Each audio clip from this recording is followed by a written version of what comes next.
Hello everybody, and welcome back to a new Let's Play. Today we'll be playing a game that I personally like, but I'm also aware that it's pretty shit. It's called Geist. It's a game that nobody really knows about or talks about, but it has an interesting mechanic to it, which I'll explain as we start playing the game, but that's pretty much the only reason why I really like it. That and also the... it does have a good soundtrack, I will admit that. Have you played it much, Goke, or...? I have this game. Oh yeah. And how far did you get? It does make me wonder, like, perhaps this shouldn't be done for a future Halloween. Or perhaps we're gonna hold that off for a more mediocre holiday. Leave something more special for Halloween, perhaps. Yeah, let's... I want to do Eternal Darkness, but you're being a little bitch about it and being like, no, we can't do Eternal Darkness, I haven't played it. Yes.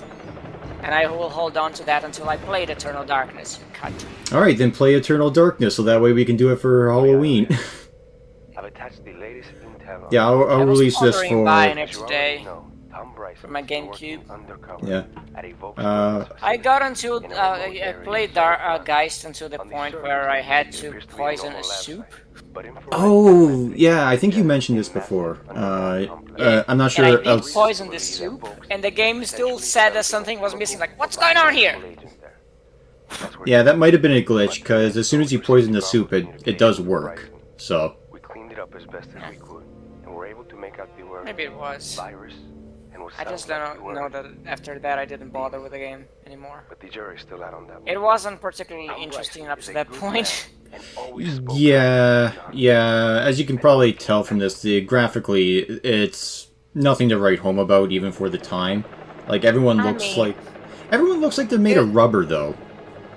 I mean, this is just seventh generation, 6th generation, I mean. Are these in-game cutscenes? I'm not 100% sure. I kind of hope they're pre-rendered, but we'll see what the in-game looks like. Yeah, this is in-game. Yeah, I mean, it doesn't look bad at all. It doesn't look bad, but it definitely... When I was playing it, I was like, wow, something feels definitely off about all this. Yeah, it looks like a GameCube game. Well, it looks like a game from the GameCube PS2 era. So really, it graphically is nothing particularly egregious about it, at least from what I see here.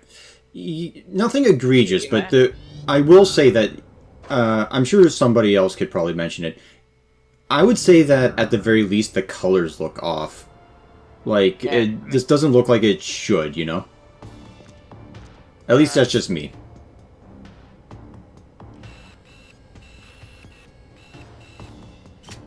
I mean, this is no Resident Evil 4, but... Well, yeah, it's no Resident Evil 4, but at the same time, it's like, it feels under par for the time. So that's, like, problem one. Under par? Don't mean subpar. Yeah, subpar, under par. It's about time. Slightly before you get fully par. I don't know. Have you been spending time with the French Canadians again? Sadly, yes, but,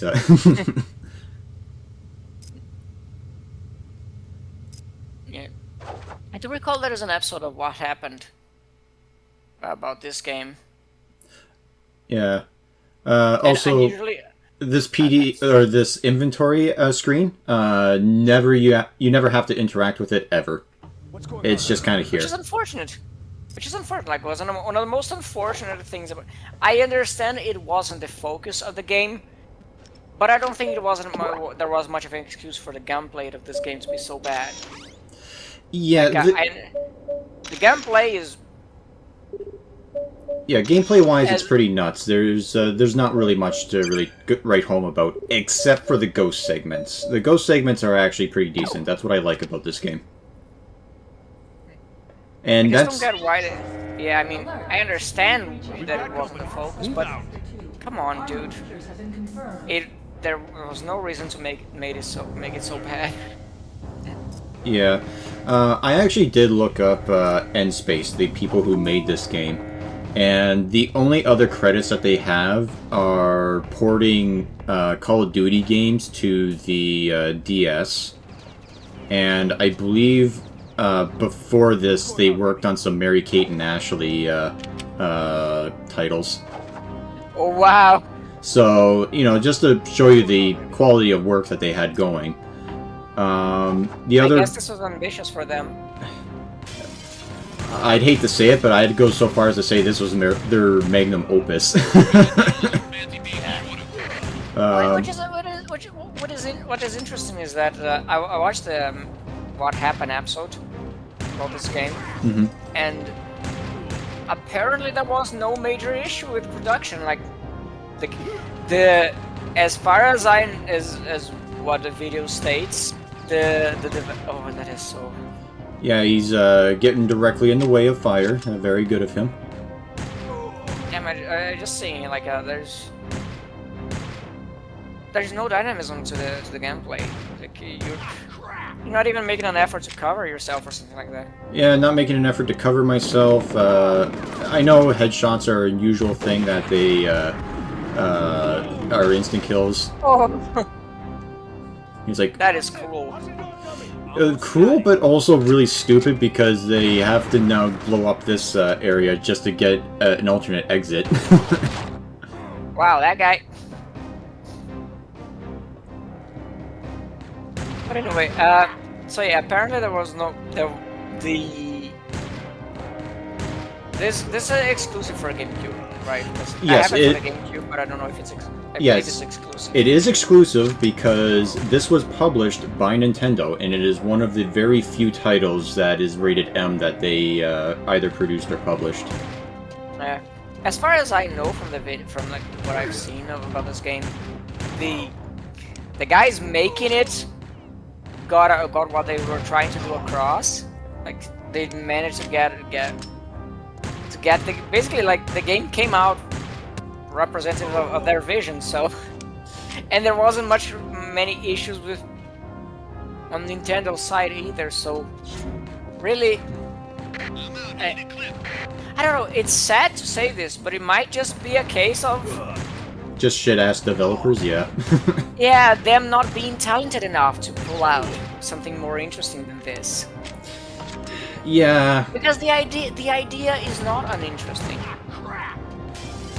Yeah, it's not going to happen for a little while, but just to quickly spoil it, you do become a ghost at this point, where you get to possess people.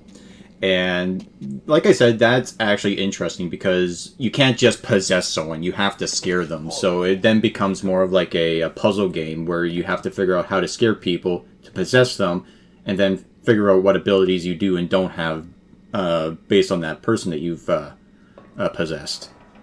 That all sounds really cool, but yeah, like I said, gameplay itself is nothing to write home about.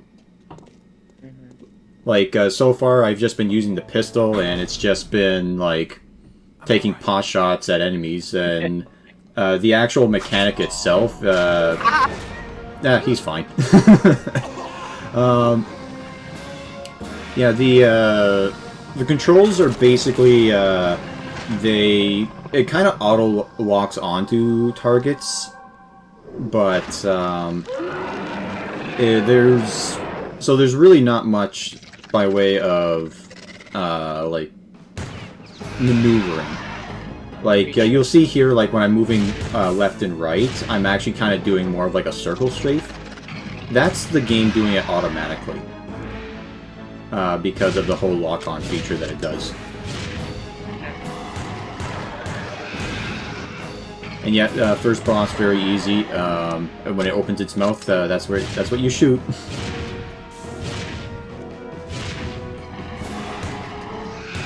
And sadly, yes, this is kind of like most of the boss fights. It's this level of easy.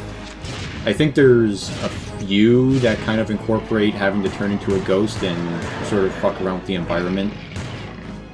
but they're unfortunately few and far between. I don't recall having seen that many boss fights, actually. I honestly had forgotten about this one. Well, I don't blame you for forgetting about it.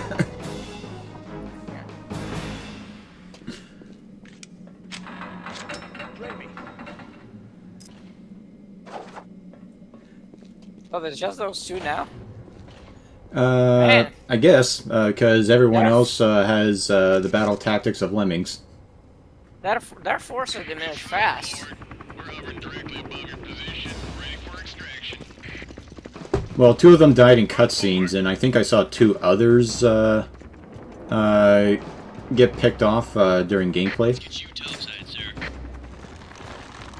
I mean, visually, I'm not finding this game that bad. And you mentioned you have the problem with the colors, but at this point, for example, I'm finding it pretty nice. Parker, are you okay? The time it was made. Yeah, well, even by, like I said, by the time it was made, even taking into account for that, something feels off about this. Like, there is a lot better on the GameCube, even on console release, like Sunshine and Soul Calibur 2. But even then, there is... Yeah, well, Sunshine is a different, in many ways, is a different beast altogether, because it was mainly cartoonish. Although the environments of that game was probably where the graphics were just stand out, because the water effects in that game were really something else for the time. I mean, they better be, because that whole game is based around water. Yeah, it had to be like 90% of the game is gonna be this. We better put as much effort we had into making this look good. Cat, can you stop stop attacking me? No, it doesn't like the fact that we're becoming a ghost now. She's not even looking at the screen, so I don't know what's her problem. Okay, yeah.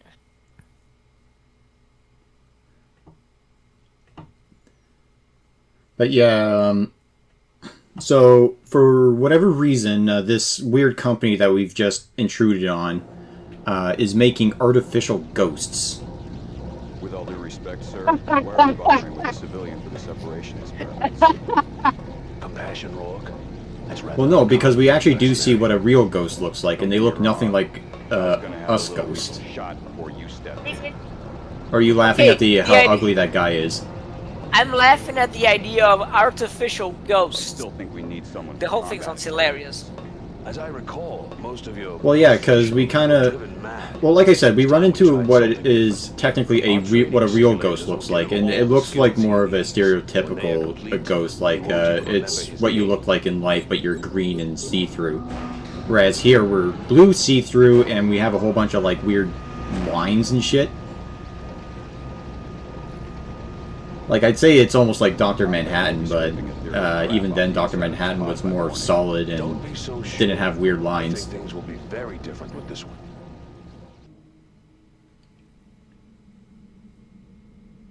Funniest things about the character of Dr. Manhattan. Everything is fine.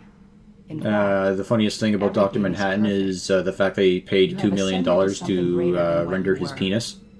Explore your new surroundings. No, you're talking about Zack Snyder there, okay? Yeah. That. What is... No, what's funny about the character, because I read the Watchmen comics, and like, I understood that Dr. Manhattan progressively doing away with his clothing was a way of representing his progressive detachment from humanity, up to the point where he has his balls hanging off because he doesn't care about humans anymore. See how its aura glows. But at some point, like, okay, to red. When it's red, you can at some point in the game, for example, he has just his underpants. Makes sense because at a point by that time he just carries like his at his very good. He's like close to being his most detached from humans. Good. But then in one short flashback of the comics, he's wearing a thong. The world. It's not even like his underpants. It's legit like a thong that you would see like someone Twitch a thong put it on. Well, Yeah, I think that was in between when he was more clothed versus him being completely naked. Yeah, it wasn't a flashback where like, the protests were happening, and like before, like. But I find it hilarious that in between his underwear, wearing just his underwear, and getting completely naked, he decided to wear a thong. It is absolutely laughable. Like, Yeah. there was no reason for that. Your name, do you remember? My name is. Yeah, so this is what like an actual ghost looks like when they, really, really die. Unlike us ghosts, where we're just sort of like removed from our body. Looks. Okay. She looks bad for the time, even for the time. Like, the texture in her character looks strange in all regard. Yeah. It looks like she's made of porcelain. Well, maybe that's the case because she died a long time ago when porcelain dolls were a thing.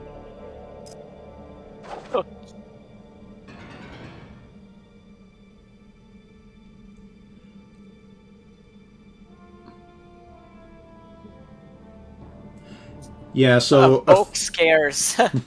so a few mechanics that the when you're a ghost is that time moves at almost a standstill. It does move a little bit, but you can like zoom from like one thing to another like almost instantaneously. We can possess any object, but in order to possess a person, you have to scare them, which usually means possessing objects and then causing them to like malfunction. And this is how good that the aiming is that you with one tiny ball you can shoot two at once.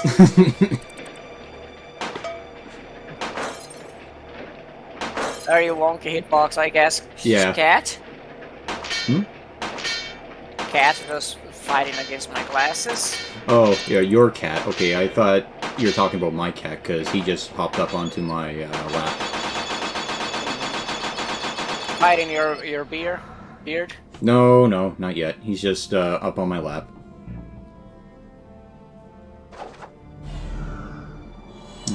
Poor mouse. And sadly, as a mouse caught in a mouse trap, all we can do is look left and right.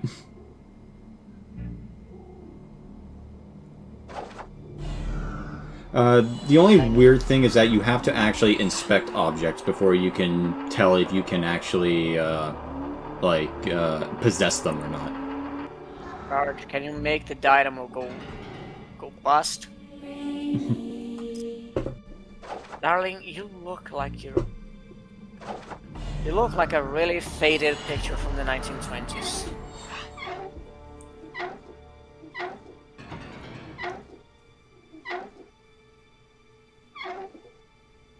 There we go. Clean the floor, but more importantly, we have to do this. And yeah, just detonate the bomb. All you had to do was push A.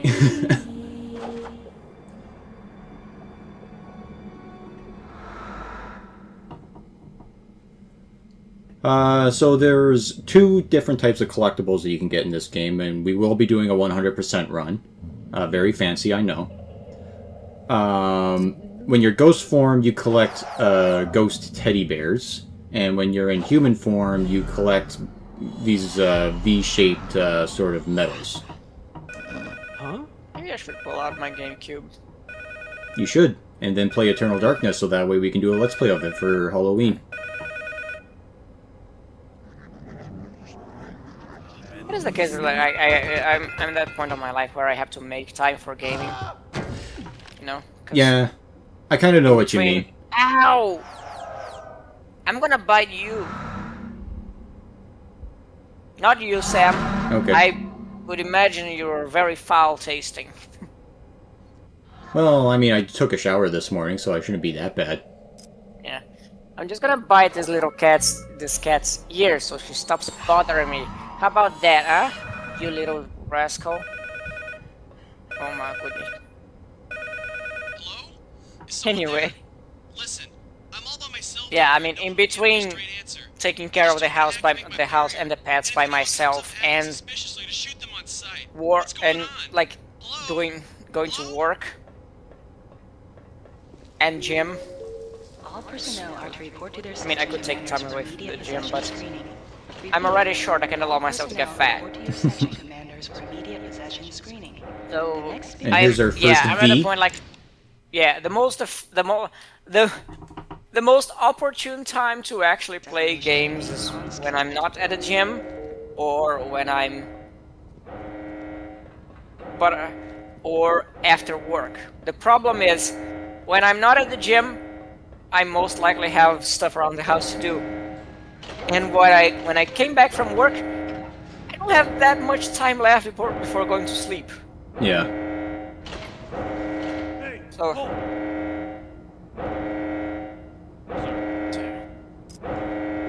yeah, that point where you have, that point in life where you have to make time to create time for your hobbies, for gaming, that kind of thing. Yeah. So especially like gaming, like I don't know how it is for you, but for me, who has very poor skills for gaming, gaming is a time-consuming hobby, very time-consuming. So.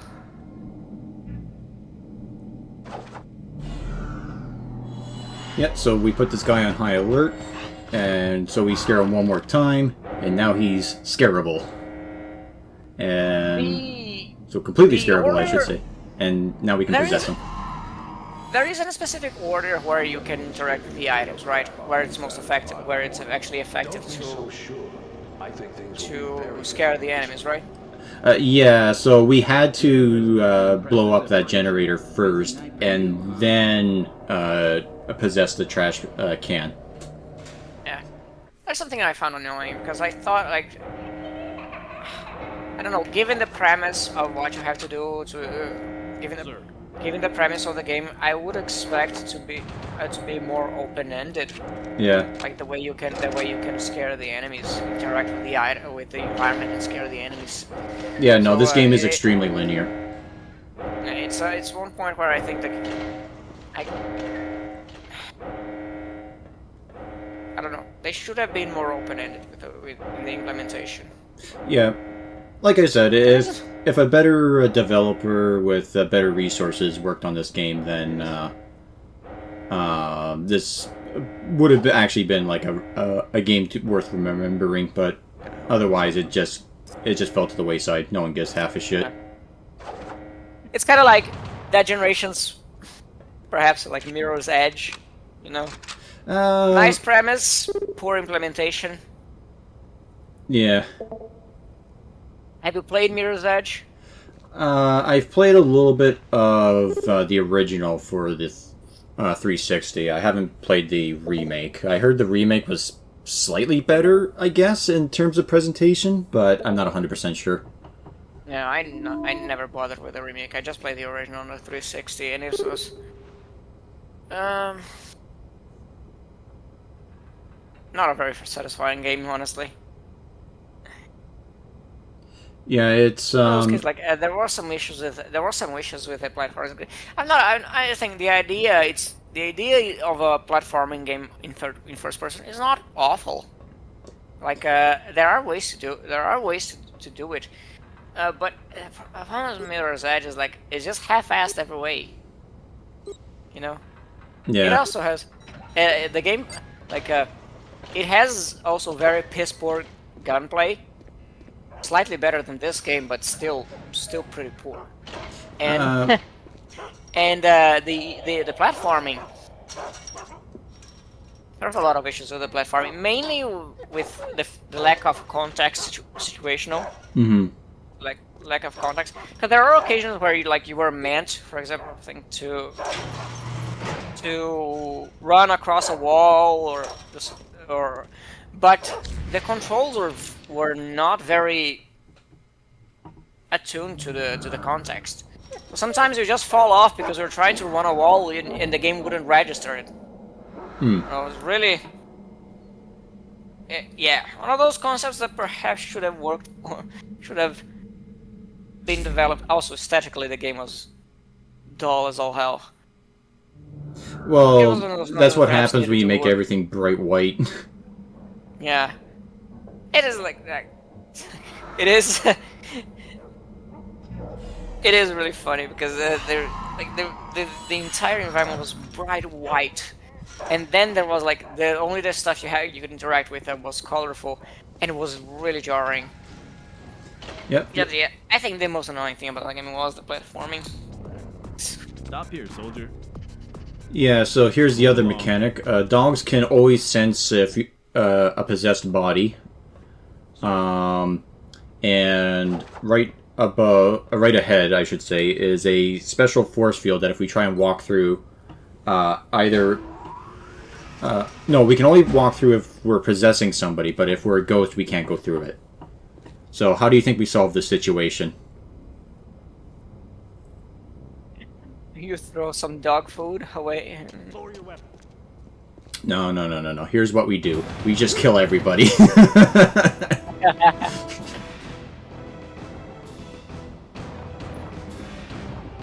And like I said, this is expert AI level programming, so we can just snipe at people, no problem.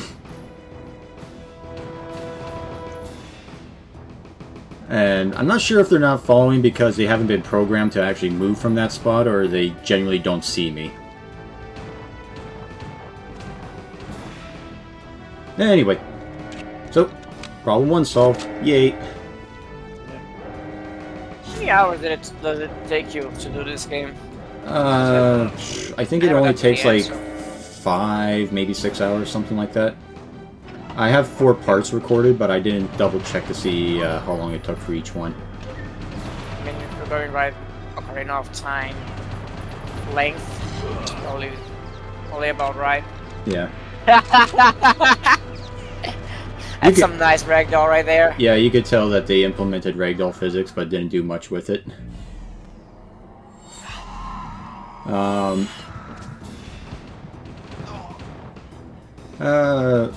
I think here they're playing my favorite soundtrack, which is called Fighting Force. If you guys want to look it up on your own time. It's one of those few times where I'm like, well, I'll actually look up the soundtrack and listen to it.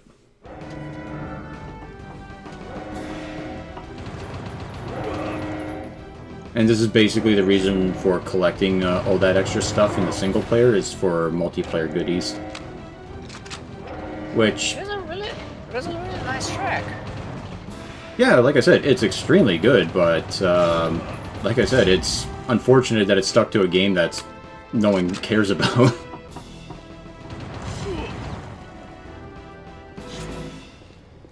I mean, in a sense, it's like it's kind of weird that it's kind of funny that I mean, do you know of any game that tries to revisit this concept? I cannot think of one off the top of my head. Maybe somebody out there knows of a game where you play as a ghost and you're hopping between bodies like that, but I don't know. And this is the first boss fight where it actually includes the being a ghost as well as a person. So this guy here will shoot at you, and he has a big old shield that you can't shoot through, because obviously. But he will also throw grenades. And as a ghost, you hit him when he throws the grenade where like that, and then you possess the grenade and roll it behind him. So, like, there's fun stuff or interesting ideas like this. And then you go back and you shoot him up some more. But yeah, unfortunately the game doesn't really take too much advantage of this. I mean, I think it would be, in all honesty, the idea like of I don't think it would be perhaps that much of a good idea in the first place to have you switching between ghost and ghost form and possessed. During a boss fight, it's probably not the best time where the mechanic should be used. So I think that's perhaps a case why they should have made the gunplay better. Make the gunplay better so that it's effective and fun to do in boss fights, and then capitalize on the ghost mechanic when it's for the rest of the game. Because, I mean, if you any kind of fight that requires you to just keep shifting back and forth into different forms like this, not gonna be very fun to play, in my opinion. Alright, and here's one of the more interesting secrets. We possess this statue and then shift it all the way around till it's pointing over here. And then it opens up those doors. And once we got the doors open, we get the secret.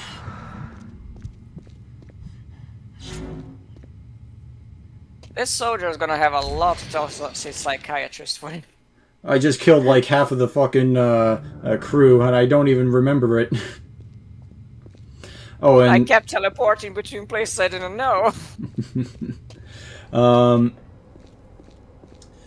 So one thing that this game does do that doesn't really make a whole lot of sense, unless you know of some weird legend about ghosts, that in order to like stay in like the ghost realm or area or whatever you want to call it, like when you're not in a host body, you slowly lose health. But you can regain health by either hopping into something that you can possess or eating plants. And I do not know what the fuck the logic is with ghosts eating plants. Like, I guess get... the point that he's sucking the life force of something that isn't animated. Maybe? But it never explains it. It just says, like, oh yeah, eat the plants, it's good for you. And it's like, what the fuck? What does that make sense? Raimi. Yep, Do you think the name of the reference is saying Sam Raimi? Maybe. I mean, that's the only other Raimi that I know of, but, also, that was some good hand animation to pushing the button. What did Sam Raimi do before Spider-Man? He did Evil Dead, he did Darkman, yeah. I don't know what else he did. I know that he was big on the whole, like, doing a bunch of indie, or independent stuff, but, I don't know too much else that he did. I know after Spider-Man, however, he did Drag Me to Hell. Yeah, a movie that I wish I didn't know existed. Oh, is it actually that bad? I know about the plot of that movie, and in all honesty, it just seems like horrible to me. Yeah. The premise of the plot in its entirety just sounds horrible, and I wish I had never learned about that movie. Basically all I know about it is that a woman works at a bank or something, and an old woman comes in and says, "Please, I need another day for my mortgage," and she's like, "Sorry, my boss says no," and then she's like, "I'm actually a gypsy, I put a hex on you," and, well, it turns out she got a hex put on her, and in like a week she's gonna be dragged to hell. Or something like that, right? Yeah. All that I know is that I would like to inflict pain in Sam Raimi for making that movie. Oh, he doesn't deserve that. He deserves that. He deserves that. Trust me. Sam Raimi's a good boy. He didn't do anything wrong. Did he get out again? Yeah, he got a little too close to Commander Rourke. You know how Rourke is around dogs. No kidding. Rourke almost used him for target practice yesterday.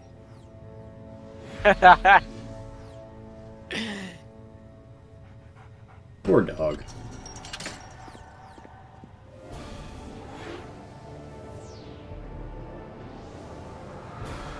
And since we're a ghost city, they don't notice us. Fantastic.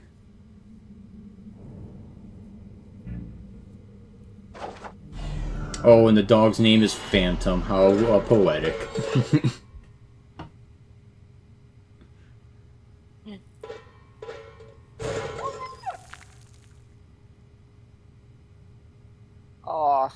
Poor boy.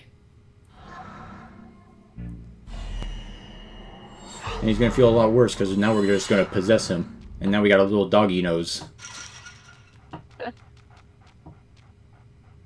I don't recall the name of the game. I think it was Triad. It was one of those, Rise of the Triad, right? Where Rise there's of the dog Triad. mode, where it's better than Yeah. God mode because you bark at enemies, and you blow them up.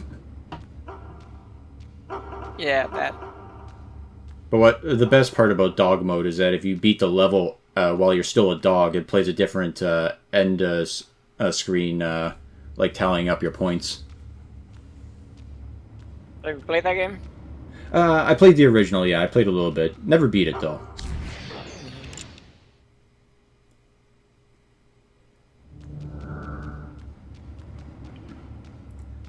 The other thing about the host collectibles and the ghost collectibles, though, is that there's 4 host collectibles on every level and 2 ghost collectibles.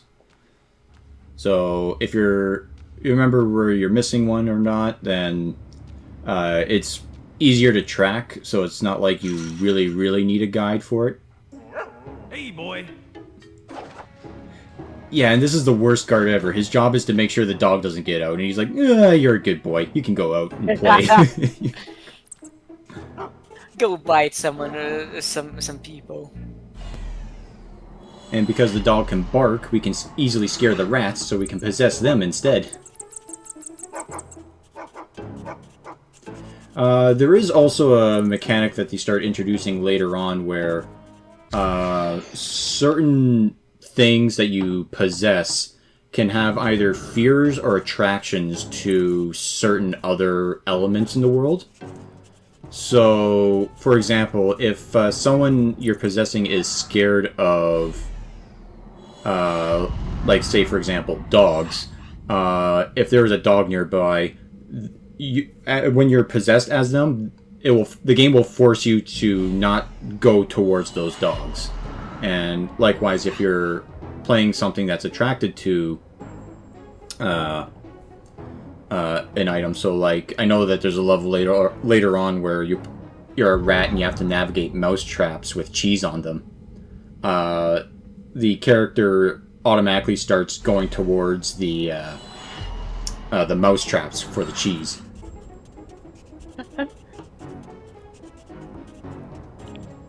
So it's just one of those, like I said, interesting ideas, but again, just not really well executed.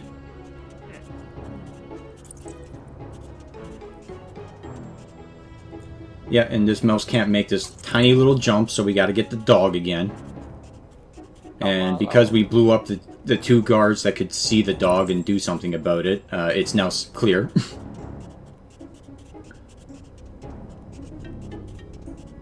And oh yeah, I took a wrong turn, I think. And I'm just trying to figure my way back. Yeah, here we go, I think. Maybe? You know... Yeah, here we go. You know, getting credit where it's due, like, this generation of games was this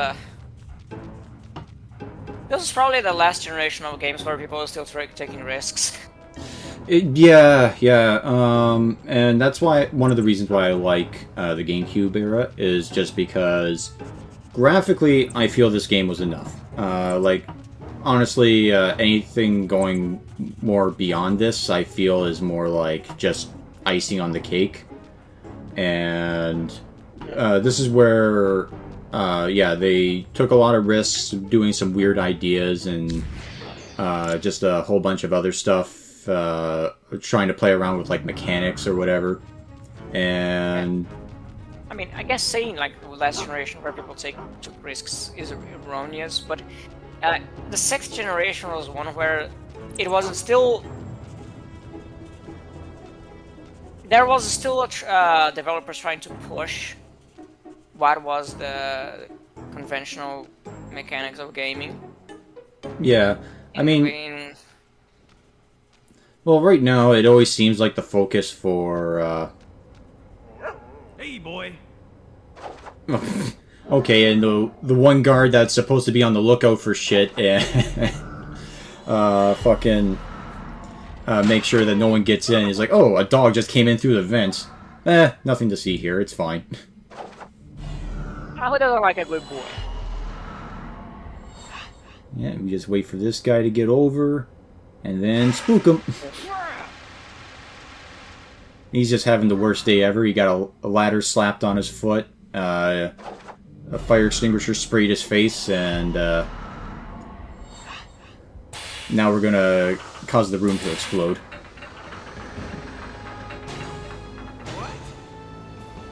Yeah, I do recall doing this puzzle.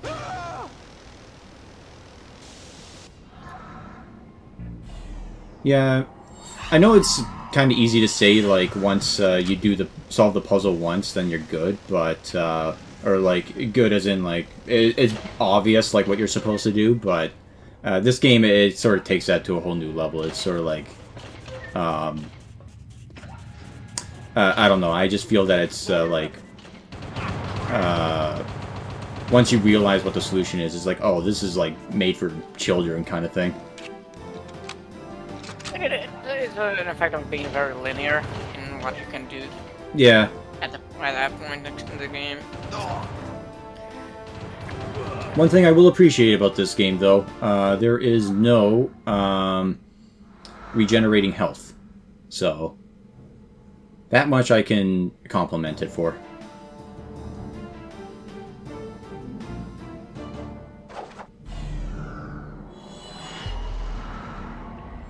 Oh dear.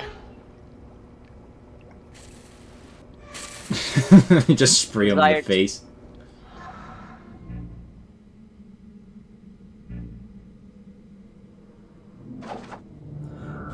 Had to sneeze a bit. Alright, and we just gotta wait for this guy to get up to the computer, and then we just spook him by making him think that the computer got a virus. What is wrong with this thing? Oh no! Does it have something to do with those videos I downloaded? Well, to be fair, one of the pop-ups was for porn, so... Tickle, tickle, tickle!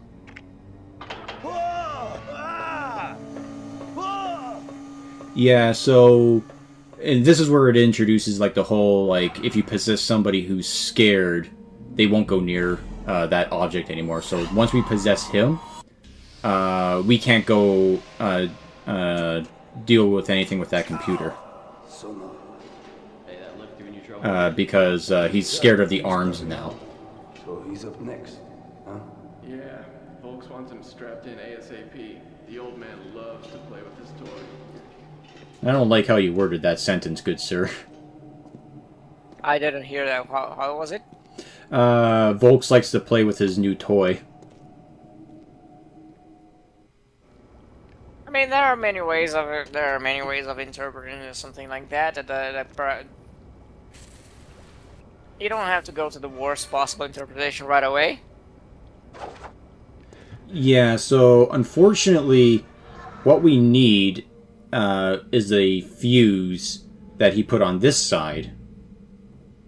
So how we get it to him, since he can't go to the fuse, we bring the fuse to him.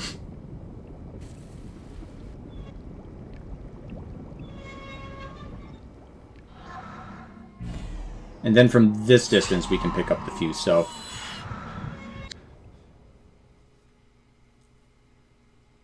That's also a weird-ass fuse as well. Yeah, no, a bit too long of a cutscene for a mechanic that you have to do over and over, so... Oh, the whole possessing somebody and you watch the ghost fly up his ass? Yeah, possessing and dispossessing.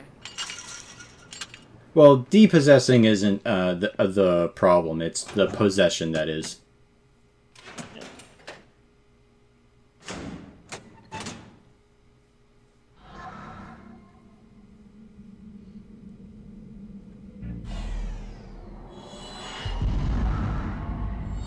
Here we go, and I think this, yeah, to another secret. If we can actually fucking grab it. Thank you. The ghost collectibles are actually useful for single player because, yeah, like it says there, every few that you collect, it makes it so you can stay out of a host body longer.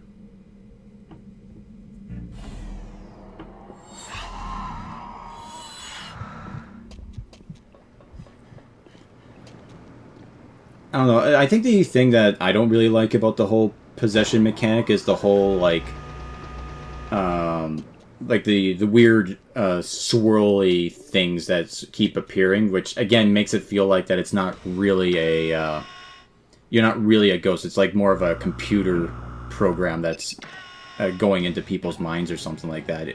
You know. So it doesn't have that right feel to it.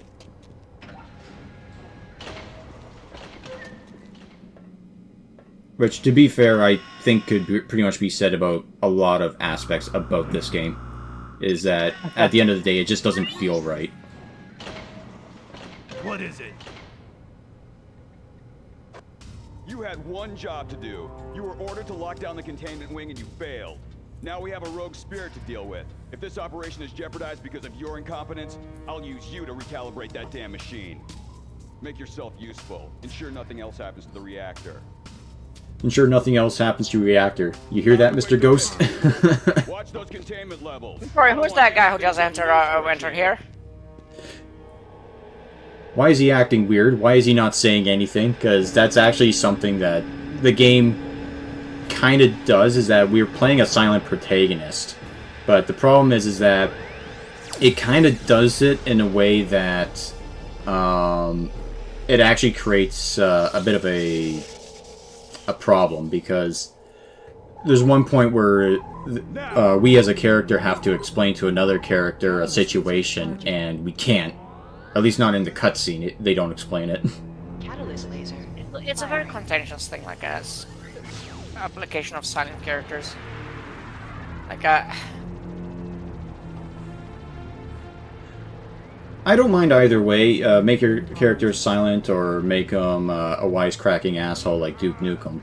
But the difference is that it has to make some kind of sense.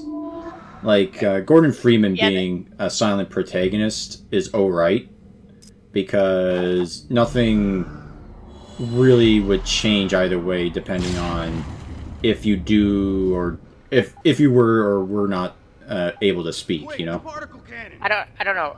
You're talking about you're talking about the. You mean on the gameplay and the story aspect, right? Yeah. And yeah, I'm thinking about about how it works within universe. Because like Gordon Freeman is a character that I never understood why he's silent. It is very much like a thing that is very much like for the sake of projection of the player into the character. But it just to me like I don't know. It just to me it just creates a discrepancy with the universe itself, with the universe of the game. This guy is supposed to be like a highly qualified scientist, so and so degrees and PhDs and whatever. And at no point in the game he ever says anything to anyone ever.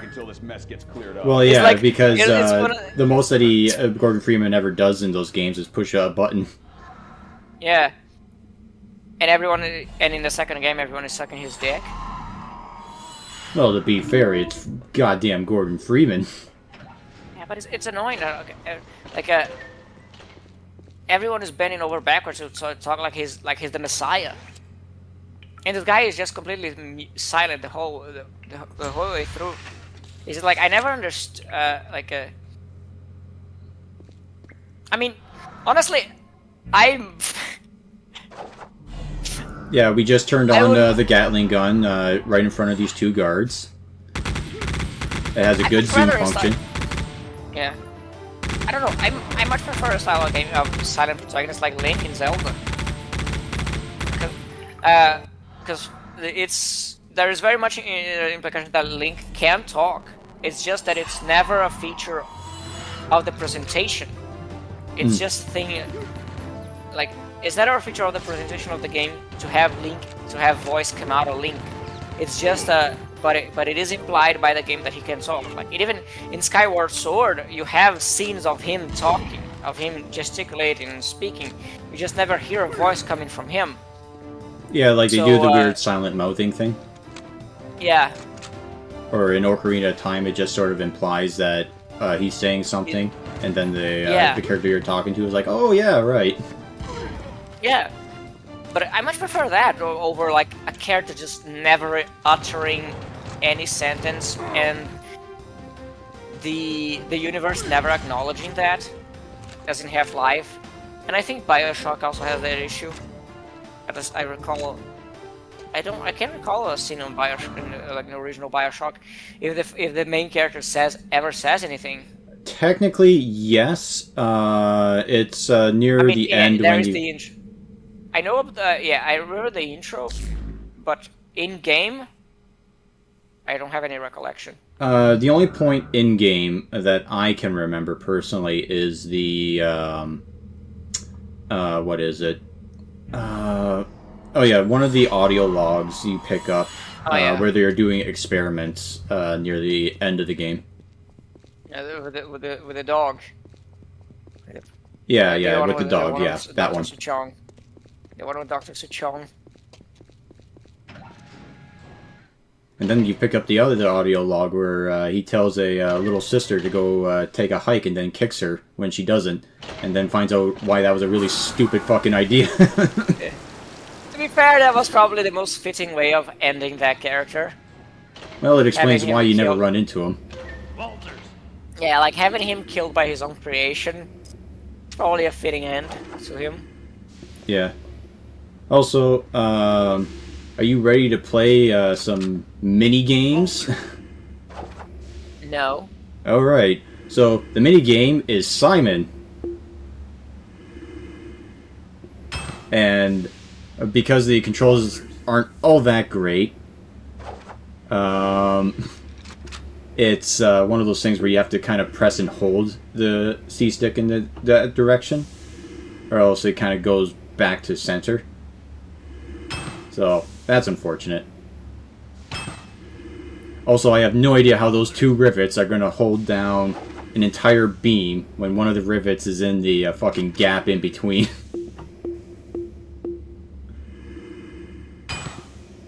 I also don't know why the order matters, and I also don't know why we don't just bolt everything. Yeah. Maybe they're on a budget. They can't spend much on the rivets. No, but doing this weird fucking pattern where half of them aren't even connected to the actual beam is, you know, that's fine.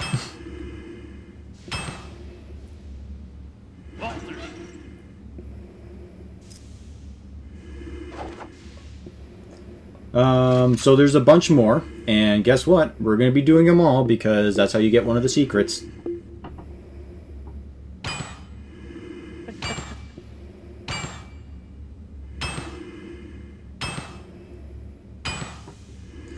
Also, this rivet gun as an actual weapon is dog shit. I was gonna say riveting gameplay, then I realized, oh, that's a pun. Aha! You should have said it. But no, you had to ruin the joke ahead of time. Also, I just realized that the crosshairs for aiming at the actual hole is off-center.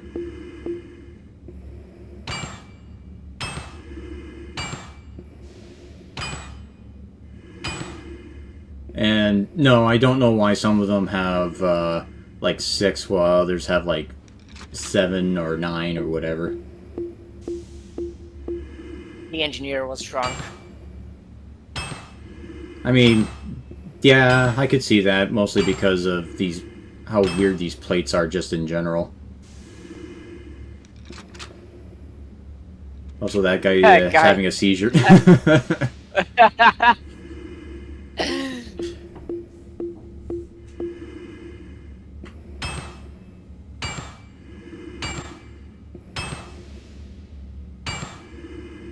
So, what's your opinion on arcade events and like games where it's nothing like it? That's one of those really broad questions you bring up sometimes that I don't know how to answer. Okay, so I know in point-and-click adventure games, like especially if the point-and-click adventure game is a little bit boring, to spice it up, they'll introduce an arcade event where the gameplay is nothing like the game itself, you know? So this, for example, is barely connected to fucking the rest of the game. So I would consider this an arcade sequence.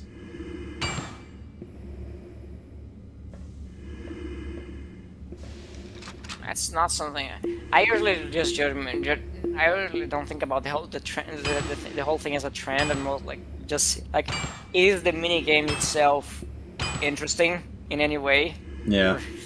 Because the other example I would give is like pretty much most of the bananas that you collect in Donkey Kong 64, you have to do a like an arcade sequence to get them, instead of just actually like doing something in universe to actually just get the banana.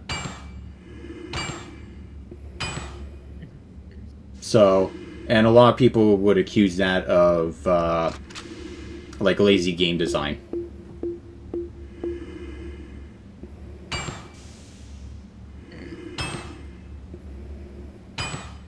I gotta finish I gotta play some more of the Donkey Kong games. The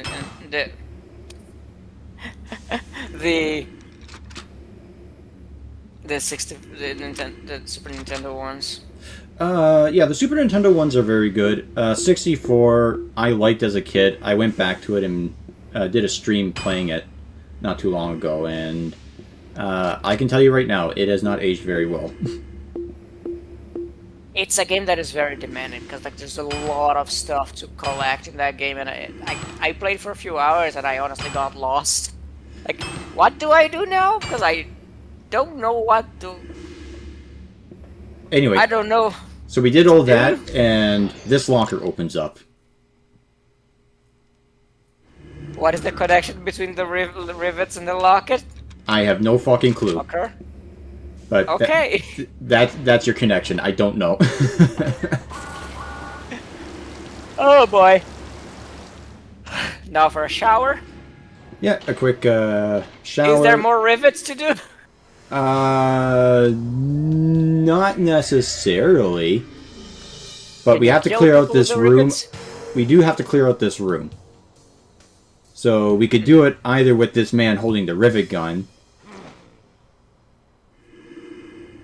or we could use the miniguns that are just sort of inside here.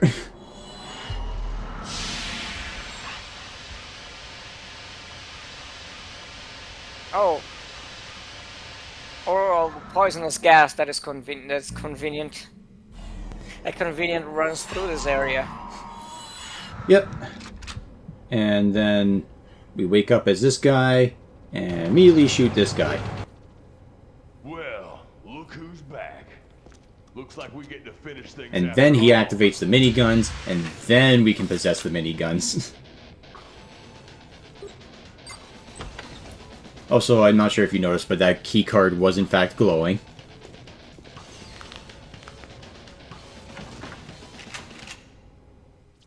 It looks like he has done this in a very questionable fashion.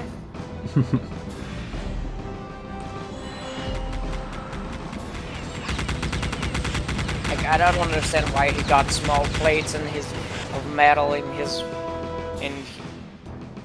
arms that don't even protect him of anything. Like, oh, come on, how the fuck did they immediately know that I possess this thing? Come on, that's bullshit.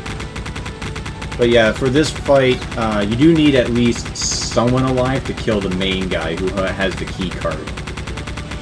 But what's interesting is that you also kind of need to make sure that everyone else is dead as well, because when you possess the two people, one of them will know that you're still a ghost and try and kill you. And if you're out of bodies, you can't pick up the key card to escape from this area. So, like I said, interesting idea for a boss fight, but Not too well executed.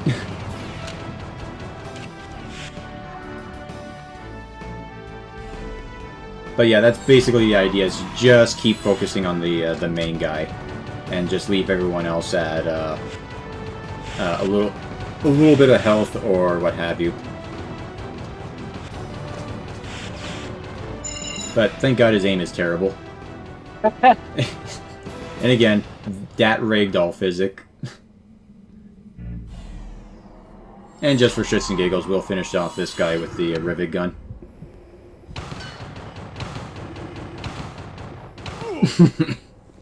Told you it was a shit gun.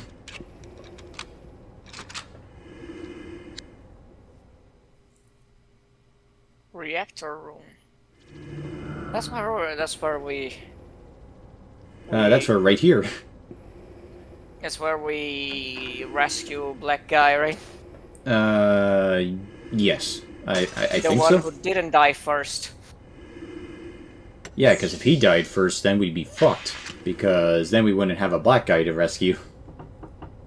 And the storyline would be completely different. I thought it would say you wouldn't have a black guy to die in your place. So going by like 90s movie logic. I thought that was just generic horror movie logic, where the black guy dies first. Seal of the rift is imminent. Repeat. Collapse and seal of the rift is imminent. Objective added.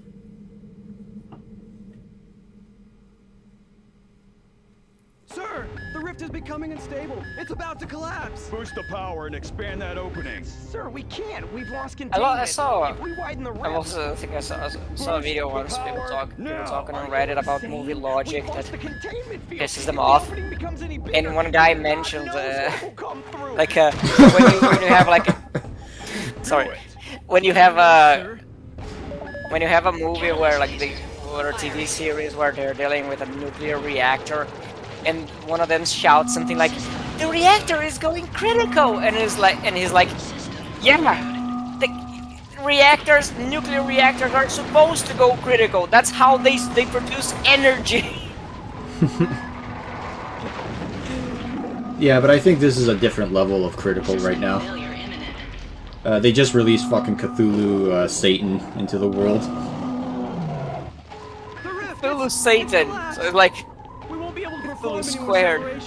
Well, yeah, I mean, it's like a Satan-looking thing with fucking tentacles. What else is it, do I call it? Until we get this mess cleaned up. I need to see folks.